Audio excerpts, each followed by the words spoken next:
नमस्कार दोस्तों, मेरी आज की कहानी है साधु बना राजा। एक बार एक साधु थे।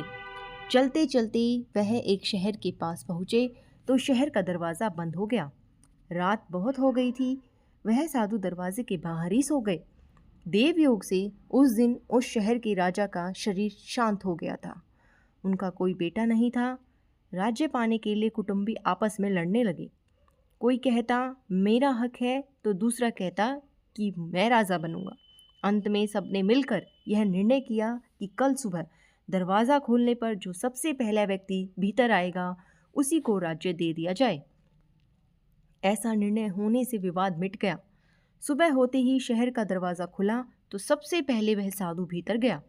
भीतर जाते ही हथनी ने चट सूंड से उठाकर बाबा जी को अपने ऊपर चढ़ा लिया। लोग जय जयकार करते हुए बाबा जी को दरबार में ले गए। बाबा जी ने पूछा कि यह क्या तमाशा है भाई। उन्होंने बाबा जी से कहा कि महाराज, हमने विचार कर लिया है कि शहर में जो सबसे पहले आ जाए उसको राज्य दे देना है। सबसे पहले आप आए, इसीलिए हमने आपको यहाँ का राजा बनाया है। बाबा जी ने कहा कि अच्छी बात है। बाबा जी ने नहा धोकर राजा की पोशाक पहन ली और आज्ञा दी कि एक बक्सा लाओ। जब बक्सा आया तो बाबा जी ने अपने पहले के कपड़े, तुम्बी, खड़ाऊ आदि रख कर ताला लगा लिया और चाबी अपने पास रख ली। अब बाबा जी बढ़िया रीति से राज्य करने लगे। बाबा जी ने ना तो कोई कामना थी और ना ही कोई चिंता, ना उनको कोई भोग ही भोगना था। उन्होंने भगवान का काम समझकर खूब बढ़िया रीति से राज्य किया। फलस्वरूप राज्य की बहुत उन्नति हुई। आमदनी बहुत ज़्यादा हो गई। राज्य का खजाना भर गया और प्रजा बहुत सुखी हो गई। राज्य की समृद्धि को देखकर पड़ोस के एक राजा ने विचार किया कि बाबा जी राज्य तो करना जानते हैं पर लड़ाई करना नहीं जानते। उसने चढ़ाई कर दी। राज्य के सैनिकों ने बाबा जी को समाचार दिया कि अमुक राजा ने चढ़ाई कर दी है। बाबा जी बोले कि करने दो, हमें लड़ाई नहीं करनी। थोड़ी देर में समाचार आया कि शत्रु की सेना नज़दीक आ रही है। बाबा जी बोले कि आने दो।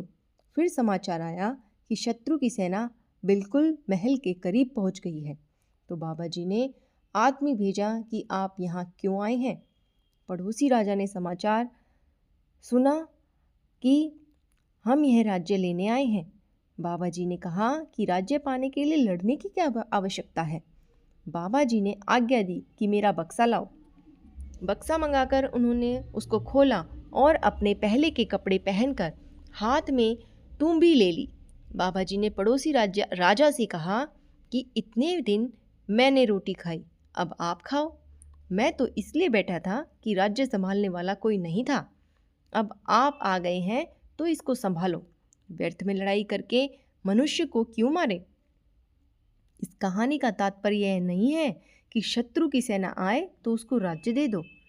प्रयुक्त यह तात्पर्य है कि बाबा जी की तरह जो काम सामने आ जाए उसको भगवान का काम समझकर निष्काम भाव से बढ़िया रीति से करो।